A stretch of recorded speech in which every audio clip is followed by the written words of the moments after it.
Hey, have you finished your story yet, Donald? What story? I know what you're talking about, David. What story? The one you said you should have finished by this next set of Ritwit episodes? Teslanauts? Teslanauts? Never heard of such a thing. Donald, you're avoiding the question on purpose. What's a question? Oh, come on, Donald! What's a purpose? Well, actually, that I don't know. So I take it you haven't finished your draft of Teslanauts, then? All right, fine. You've caught me. No, I haven't. But I have a good reason for it, I swear. Really? Yeah, the ending to the climax I initially wrote was unsatisfying. It needed more oomph. So I'm doing that. I'm adding the oomph, David. Okay, I get it. The oomph! I'm just saying, you've been working on this for a while. Maybe there's something you need to help you get your butt back in gear and finish the dang thing. You know, now that you mention it, there's one thing I've been craving that could really supercharge my oomph and help me finish the draft. Oh, what's that? I really want a falafel. Falafel. Yeah, you know, the deep-fried Middle Eastern fritter. I know what falafel is. That's just a really weird craving for you. Let me tell you, I've been scouring the streets near my apartment for a Middle Eastern food truck, but I can't find one. It's all taco trucks and other lame stuff. Ugh. And all the Middle Eastern and Mediterranean restaurants nearby are out of falafel. Really? They're out of falafel. They're out of falafel, David. It's like falafel season is over, but I want a falafel. Look, I'm sure you can just order from some app and get it delivered in a half hour. I don't know how to use phones, David. Of course you know how to use phones. No, I don't. I don't know technology. I'm regressing to the ways of my dinosaur ancestors. Well, unless you're a bird, I don't think you have dinosaur ancestors. Me want falafel. Me need falafel. Okay. God, this craving of yours is getting real scary. It's inhibiting your ability to write or record podcasts or function at all normally. You don't understand, David. I've been stuck on this damn Teslanaut story for over 2 years now. It's almost done, but not quite. And it's driving me crazy. It's so close, and yet so far. For so long. And I have to make money to promote it and promote the podcast and pay for rent and for taxes. And it's too much. It's too much. It's too much. I can't handle it. I must have falafel, but there's no falafel. It's a real falafel debacle. Falafel debacle. Falafel debacle! Ugh, you're going off the deep end. You gotta get feeling better quick. How about I get you something? Ooh, there's a real good sub sandwich shop not too far from here. Must be falafel. How about a good hito? That's close in geographical origin to a falafel. Must be falafel. But no one's serving falafels anymore, Donald. Falafel season is over. You gotta finish your draft without your falafel. No finished draft without falafel. Do you even know what falafel is? It's a Middle Eastern deep-fried fritter. We've been over this. Yes, but do you know what's in it? Yeah, it's a mix of ground chickpeas or fava beans, sometimes served with pita bread, and made into balls that can be dipped in tahini or hot sauce. Wow, I'm actually impressed you know that. However, tell me something, Mr. Lifelong Picky Eater. What about that sounds appealing to you? Have you ever even had Middle Eastern food? No, but for some reason I have one drive in this stardust and semen-built body of mine that keeps me from doing anything else until that drive is fulfilled. And that drive is... to have a falafel. To have a friggin' falafel, David! All right. God, I'm going onto my phone and ordering you some damn falafel, Donald. I thought there was no falafel I around. managed to find one restaurant that has some left. It's kind of a cheap and run-down place, but... I don't care! Give me falafel! Give me. All right, it's ordered. It'll be here in approximately 1.5 seconds, apparently. My falafel is here! Donald, seriously, calm down. You don't have to regress to your dinosaur ancestors anymore. Here's your stupid falafel. It's my treat. At last! Falafel! And you're enjoying it, Donald. Now hopefully you can finish your, draft. The beast has been subdued at last. My cravings have been fulfilled. Glad you enjoyed it, Donald. Was your falafel everything you ever dreamed it would be? Honestly, it was kind of terrible. Maybe I don't like Middle Eastern food. Really? You went through all that for you to find it terrible? Who cares? I got my falafel. Now time to finish the draft. Wait a second, though. I don't think I can. I suddenly have the weirdest craving for some baba ganoush. Not again! Must have baba ganoush! Welcome, fellow nerds, to another episode of the Ritwit, a glimpse into the hard-working brains of two chums that can't rub two nickels together for all their supposed wit. Hey, if I rub two nickels together, do they merge into a dime? Depends. If I can merge my three $20 bills together, does it become a $60 bill? Yeah. It's not like you're getting any more money, dummy. It's one coin then. I mean, yes, you can consolidate the coins and the bills into one, but doesn't do you anything. You still have the exact same value. Contrast that to the joke of the boy who's like, I started with $1, and then somebody said, oh, but 2 is more than 1, so I ended up with 2 quarters. Well, yeah, exactly. And then somebody's like, 3 dimes is more than 2 quarters, so I exchanged them for 3 dimes. And then they're like, but 4 wait, nickels. You could do 5 pennies. 4 nickels and then 5 pennies, yeah. That's a Shel Silverstein poem. So Shel Silverstein had some amazing stuff. Yeah, some of it was really funny, some of it was interesting. But anyway, whatever. the one fun story when I was in Japan. I was gonna have a fun story, but sure, let's go your fun stories. You can do your fun story later too. In Japan, I did a bunch of reading for schools, and one of the times I went to a middle school and read the poem "The Missing Piece." Oh yes, by Shel Silverstein. And the thing about it is that there's a thing that the main character sings. Yes. As he's going along, he's just chanting, I'm looking for my missing piece. And so I actually made a melody line for it. And I would sing that when I was doing it. That's pretty cool. That was my fun story. Well, my fun story was about money. Missing piece. I'm looking for my missing piece. So grease my knees and fleece my peas. I'm looking for my missing piece. Well, my fun story was about money, and now we're past that. So I guess you stole the fun story from over me. I stole the thunder. What we at the Rit would have writs. You go first, I guess, you thunder stealer. Trying to balance extra efforts to keep musical skills, job hunting, housework with something that I've never made bones about as desperate for me is coming off kind of hard for the time being. Yeah. I made my word count goal for June, making good progress already towards July.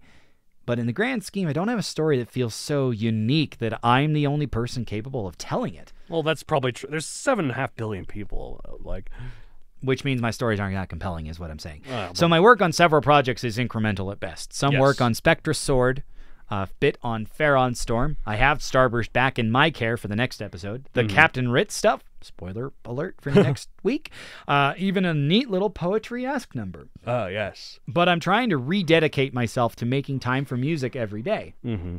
So with the right dedication, I can start being good time manager, such that I can fit writing in more frequently, more deeply, more fervently. We'll keep trying, I guess. I like how you said start being good time manager. You need to be good writer. Use good grammar.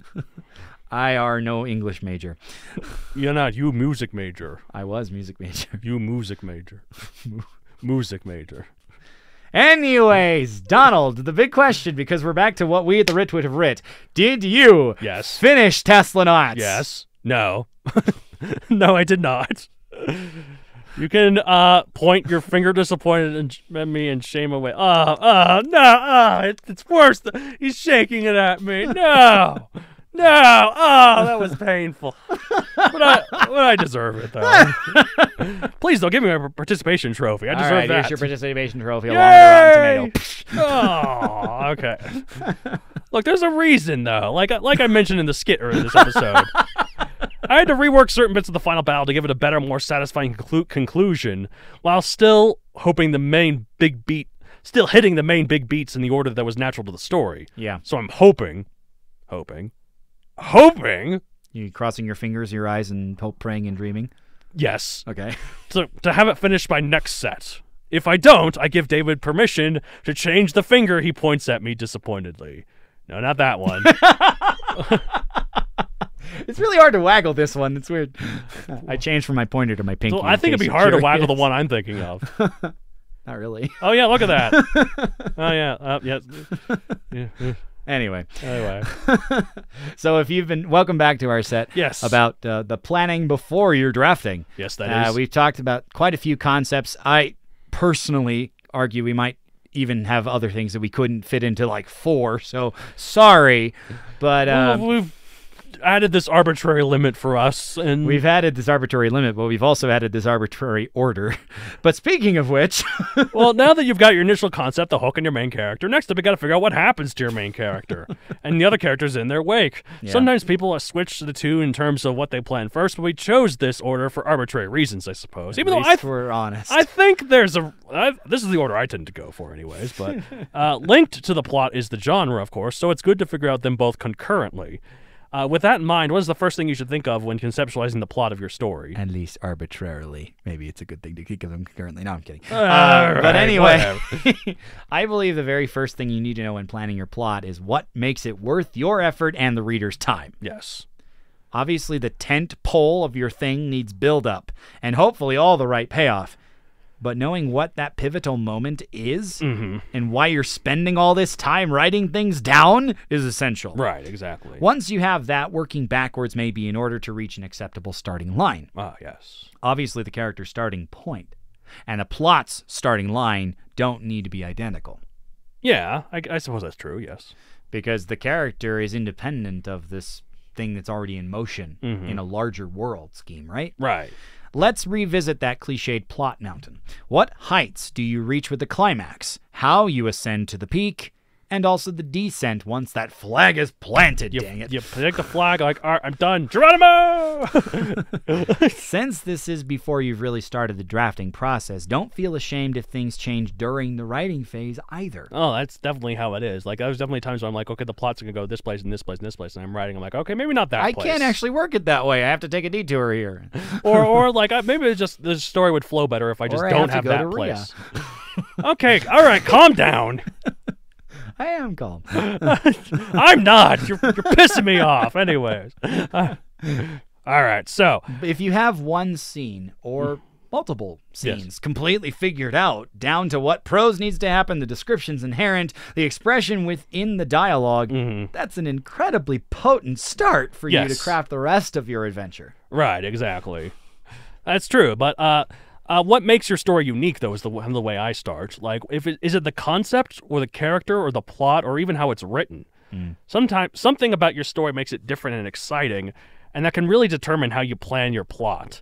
If it's your concept, then you can get away with having a more by-the-numbers plot. Because you don't need the plot to be as fantastic if the concept is a higher caliber. Right, exactly. Like, as long as you have a few surprises still. Like, if the plot is the hook, though, then it better be an interesting one. Boy, howdy, it better be. And it better have a lot of cool twists and turns. Yeah, I mean, a lot of it with me, the hook probably should, I guess I'm getting ahead of myself, but I don't think the plot should be your hook so much, because then it puts a ton of pressure on your plot. Yeah, that's to true. deliver. Well, that's the thing, though. Like, and I guess we're talking about here, is the plot always the same as your hook, or can they be wholly separate things? I guess I know your answer already. But I'll say more anyway, because it's me. Of course. Plot-driven stories, absolutely, those dovetail together. Character-driven, or anything else driven, for that matter, it makes little sense for the hook to be wedded to your plot. Yes. I believe that the hook is something fostering a sense of investment from other readers in your work. Whether it's through your delivery, your setting, your treatment of characters, this exact plot twist. Which means that is best considered as its own, regardless of what drives your story. That makes sense. Like, and as I just said earlier, no, not always. Sometimes the concept is the hook. Like with my Megazoic books. The plot of those is a character who must rescue his friend who was captured by an evil faction at war with his own country and ends up roped into the conflict through that. That already sounds more complex. It's sort of interesting, but it's not the hook. The hook, of course, is that the dinosaurs with laser guns make the setting. Like... No two bones about that, are there? Yeah, like, it's like, oh, by the way, this is the thing. I'm like, wait, what? I'm interested now. By the way, you didn't tell me about that part. Well, man. You don't know how to think about it. It's a little dumb. But boy, I had fun with it, so. But that's honestly the most important thing, because as we constantly say, it's about you enjoying what you're doing. I do enjoy what And to I'm heck doing. with everyone else, because if you're doing it for them, you're doing it for the wrong reasons. I like to think I'm doing it for me, man. You're doing it for you. That's the right reason. I'm Oh, saying it doing is? it for Okay, other well, then I'm people. not doing it for me. I'm going to be rebellious. Oh, okay. You're going to be contrary just to the heck of it. Yeah. You have to always be like, well, for this. Devil's advocate is different than being contrary just for the sake. All right, sometimes the plot is the hook, like with Inception, for instance, which is about them going into people's dreams and planting an idea in their mind in order to get Leonardo DiCaprio's charges resolved in London and return to the U.S. with the kids. Now, of course, as you can hear with that, there is more to the plot than the hook. I was about to say. But the two are still intertwined, so... Damn, that's a good movie. It's one of those movies that I was like, I heard nothing but great things about it, so I was like, yeah, whatever. It's like you and Avatar. It's like, I'm sure it's one. But then suddenly I saw it was, just before quarantine happened, I saw it was on Netflix. I was like, why not? Let's give it a go. And I watched it like, you know what? Damn it, this is really good. They had a point. Dang it, they were right the whole time. I'm just gonna throw out that's. I mean, I alluded to this a little earlier. I always like to take it upon myself to remind of the shortcomings of the duo behind the mics here hosting the podcast. Yes. How about noting that we have not broached setting as a thing worthy of its own episode by now? Well, I mean, it's kind of like a hook, like kind of. Unless you bake it into the concept, which I'm not sure I would, because I don't tend to treat dinosaurs with laser guns is the setting, and thus it tells you when it has to happen. I think setting is like 1980s Los Angeles kind of a thing. Well, we had that whole set about world building. That's true. Go listen to that. So, but anyway, that's my little I get that though. But which comes first, the plot or the genre? I mean, which one's the chicken? We'll get to that. But I think there's a definitive answer. Which one is the chicken? Does that first choice change into how you craft the storyline compared to the other? So I guess since I wrote the question, just to make sure that Donald's following me on this, that if you choose the genre first, does that affect how you make the plot? Versus if you choose the plot first, does that affect how you make the genre? Right. Choose the genre. I believe that choosing a plot from your genre or target demographic even makes more sense than the alternative. Right, exactly. Like, I'm going to write a mystery story. The plot better be a mystery. If you've chosen that genre, the trappings of it give you an easy frame to latch on for the outcome of the story. Mm-hmm. Whereas choosing a genre after your plot is figured out is reactionary and seems faulty at best. But saying that, me sitting on the fence as always. I was going to say, I was going to play devil's advocate here, but I guess, let the master do his work best. Ding! And for that reference, no. But saying that, having the plot in mind first might even simplify narrowing down to what genre the story eventually should be marketed as. Right. So, maybe it's best to say, start with whichever one comes quickest to your mind. Right.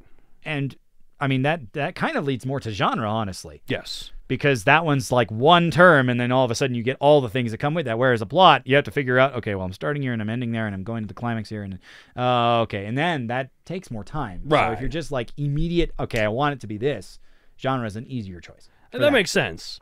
That makes sense. And so what you're saying is that the genre is the chicken. Once the plot is figured out, that paints the genre fairly effectively. If you haven't, already done this first, right? Once you choose a genre, there's all the other examples to pull plot devices from. Right, that makes sense. So either way can work, depending on how strong your conviction for the chosen path. But yes, so it sounds like the genre is the chicken. But for the record, I think the genre as chicken makes way more sense. Yes, exactly. The genre is the chicken and the plot is the egg. If only because the genre is broader than the plot, and the plot is often birthed by the genre the story is in. And by the way, the egg totally came first. That's where you're gonna go. Because okay, look, for my show Paleo Bites. All right. Let's hear it. Go listen to Paleo Bites if you're interested in prehistoric creatures and things somewhat tangentially related to. You got the evolution of a chicken, and the way the evolution works is like it's passed on to like the genes. So you have like a trait that like is chosen by chance. You just have these traits that end up being exactly what the animal needs to survive, to increase the survival of the species. Right. So that is why, like, originally bears, when they were up north, they were brown, as the bears often were. But then there was that one then there are all these different random mutations where some bears are lighter, some bears are darker, and some bears are just pure white. And the ones that survived end up passing those traits to the next generation. Because the ones that were whites had a huge advantage now. If snow's constantly falling, they blend in. Yes, exactly. So those are the ones that were more likely to breed and then keep on passing those genes. More likely to survive, thus to breed. Passing their, Yeah, so now for the chicken. Thanks, natural selection. Charles Darwin. Yes, the pre-chicken, had, the one that was just at the cusp of chicken. Okay. Laid the egg that had the genetic mutations that would be the chicken. And then America decided to modify them so they all had very, very large breasts because we love our breast meat, don't we? What? Chicken breasts. That's a different type of breasts. You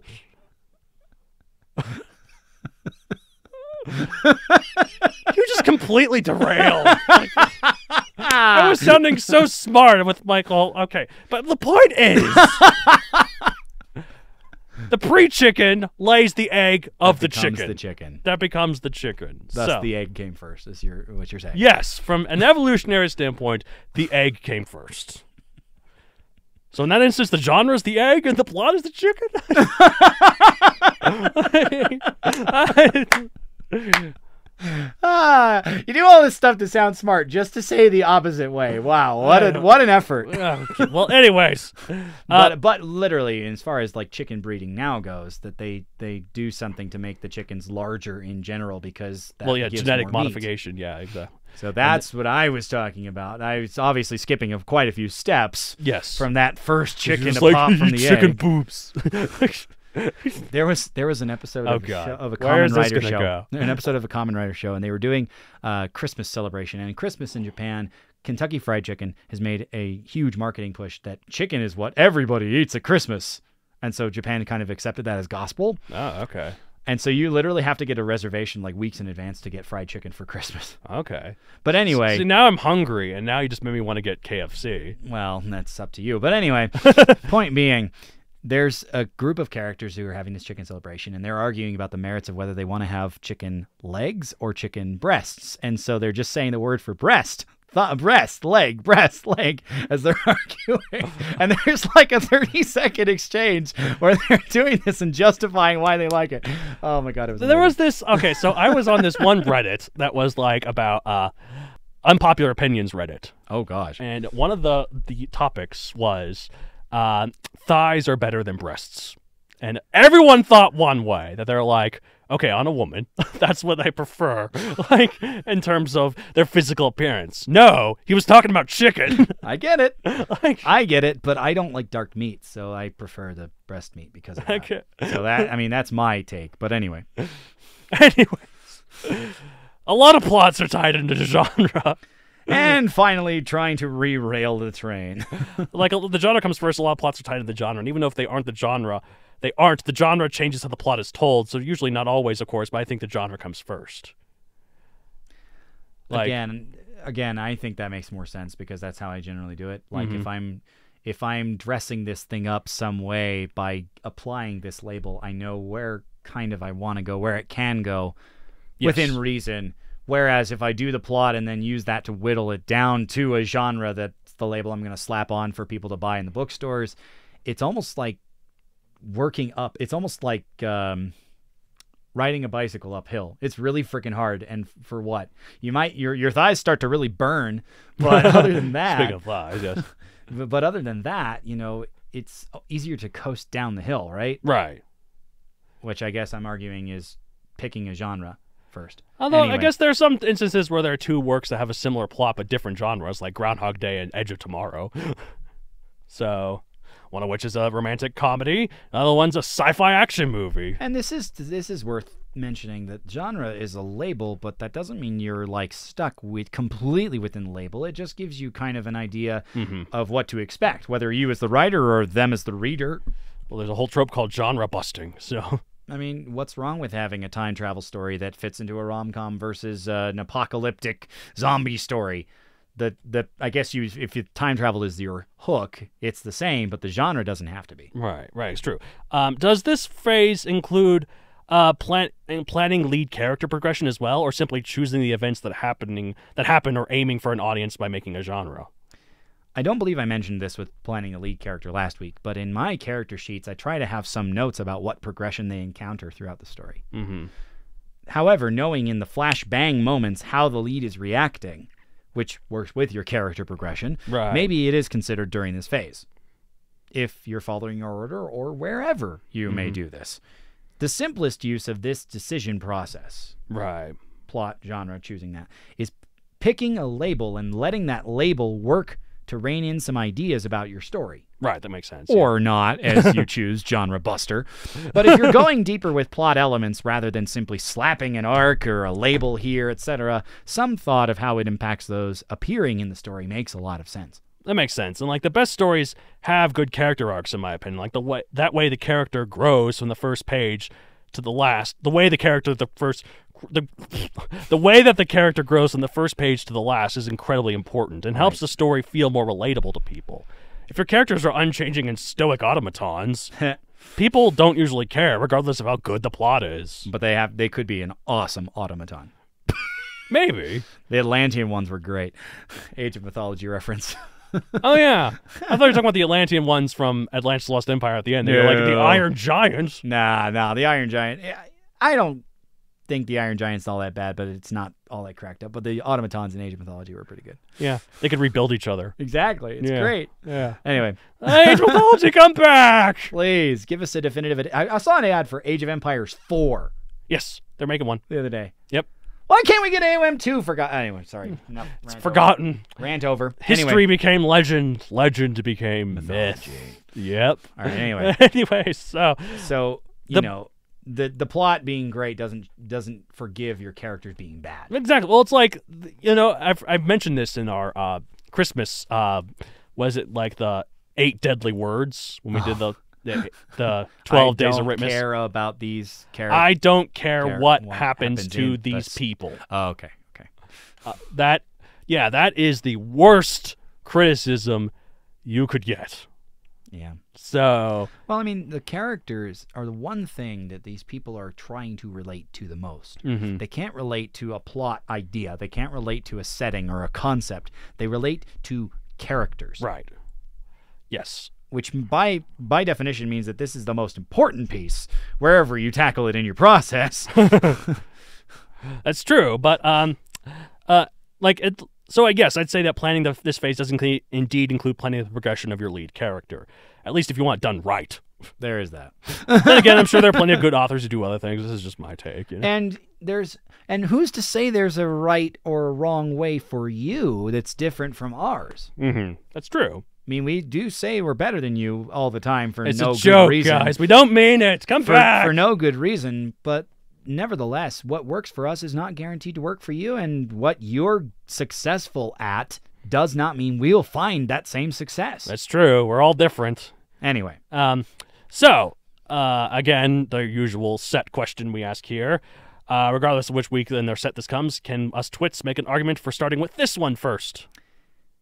Because this is kind of a 2-part episode, plot and genre, so to speak, I have to kind of give answers for both. So pardon me if this gets a little lengthy. But genre isn't necessarily equal to target demographic.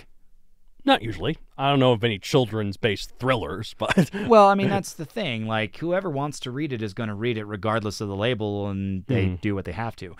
But a lot of times we know our own comfort zones. So limiting our scope to the right demo can shepherd our thoughts better. Right, that makes sense. Far as the plot goes, depending on how you make said plot using the skeleton, completely improvisational, the answer will differ. Honestly, this one makes the least sense to start with. I agree. Because the plot means nothing if you haven't at least given thought to who moves within it. Yes, exactly. Unless it truly doesn't matter what they're named or what personalities the cast brings, having a character fleshed out will inform the plot you make. Right. Now, despite how vehement I am about this, it's worth noting that in other arenas, maybe outside the lens, off camera, that stuff doesn't matter who's waltzing on and off the page the same way. Right. So go ahead and figure out the demise of Valkyrie on 7 before everything else when the action takes place on Saturn. What is this a reference to? A random planet name. Valkyrion 7. That's Valkyrion 7. It's pretty cool, isn't it? It's always cool when you add a lumber to the end of a planet. Oh, well, anyway. Basically, no one... Tauren 4. Enceladus 3. No, what's that one? The one begins with an E.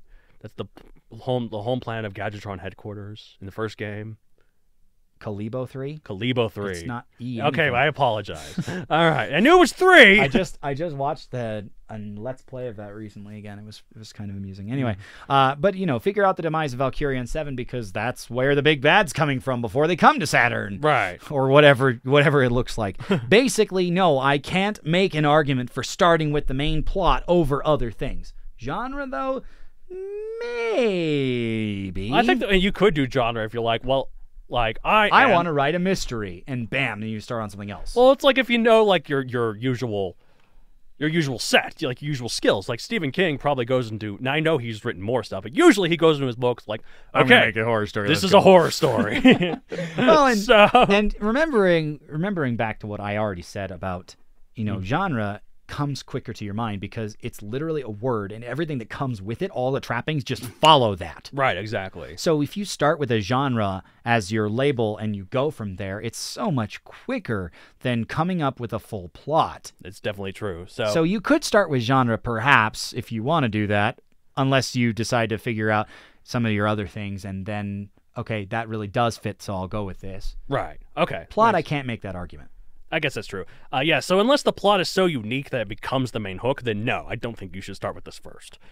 You can, though, again, if the plot is that interesting, but then again, the characters in the setting should be important as well. So if you're not playing those at the same time, at least plan them immediately after. The sad reality is I said if your story is plot-driven, then that puts a lot of pressure on the plot, but because of what we've been talking about, I'm not so sure there isn't more pressure on you making good, dynamic characters, even than that. Yeah, well, there's plot-driven stories and character-driven stories. That's not the point I'm making, but I'm saying that because if there's so much pressure on making a plot that's exciting, because that's the main attraction, there's even more pressure on you to make good characters in a story like that, right? Well, that's the thing. Like that's why, I think people need to lighten up, and they have after a bit because it's just been so long. With people saying like, "Oh, Avatar is just Pocahontas in space or whatever." I never thought about that. Wow, you never heard that? All the things you heard about Avatar: Pocahontas, Fern Gully, Dances with Wolves, Smurfs. That's just because they're blue. Well, if you choke a Smurf, what color does it turn? Purple, right? Probably. How would we know? It's not like they're going to show that on the Smurfs. Like, oh, let's just choke the Smurf and find out. Okay, let's go between every color. If you choke a yellow person, what do they turn? Orange? I don't know. We should abort this. If you choke speaking of which, if you choke a red person, what the hell do they turn? White. I don't know. Okay. I don't know. Don't get me. Let's get a tomato. Let's get Bob the tomato. Strangle him. He doesn't even have to talk to tomatoes. Of course, he doesn't have a neck. You want to choke a squash? I don't know. He doesn't have a neck for me to strangle, so. If you squeeze him too hard, it'll just pop out. Here's your ruining my childhood. Bob, here's your hamburger with special Bob the tomato ketchup. Oh Lord. That's it for this week. A huge thank you to all our patrons so far. Especially for still supporting us after all of this drivel. Good Lord. Including Alexis R. Yeah, but your support means the world to us. It really does. Contact us at matchd@mathedonCreator.com for any general questions to either co-host. Hey, if you have episode ideas, we'd love to hear them. Yes. If you have reviews, go ahead and leave those on wherever you're listening to us from. So if it's Apple Podcasts, I mean, we do check that stuff still. Yes. YouTube, we have Donald has an account there and got a comment, I think, recently. Yes, I did. So, it basically was like, good work, guys. Love your podcast. I'm like, yes. Cool. Thank you. Thanks so much for the comment. But, wherever you want to leave that, if you have specific questions addressed David or Donald, we'd love to hear from you and let us know if we can share your content on the air. We do appreciate everything you do to support this podcast, and if you like prehistoric animals with a feverish bent to dinosaurs, go check out Paleobites. And by the way, that was the episode the comment was for. They also said that they thought that they tried to search our show and they found a bunch of health food stuff, and I'm like, yep, that's the joke. Oh, it was for okay. That's something I didn't know. All right, anyway. Sorry to burst your bubble. Well, my bubble is burst. God dang it. All right. Anyway. Okay. But yeah, if you wanna get in touch with me personally, good luck. I haven't figured that out yet. But if you want to get in touch with Donald personally, how's one supposed to do that? Okay, you can follow me at Matthew Don Creator on Facebook, at MatthewDon64 on Twitter, and MatthewDon64 on Instagram. Why 64? Because it's the number of countries I'm banned from entering. I have a dark past, David. God, that's like over a quarter of the world's countries. I'm a war criminal. Wait, which episode was it when I said that? No. No, it was like, he's in here. No, there's nothing here, guys. I'm a nice guy. I swear. Anyway, this has been the Ritwit, the show where us two twits twit ourselves out about various things of writting. All right, I'm Matt Donald. I'm Matt David. Thanks for tuning in, and we'll see you next time. Until then, though, keep writing the good write. Keep writing the good writ. And stay safe, wash your hands, all that good stuff. Bye. We'll see you next time. Bye. The Ritwit.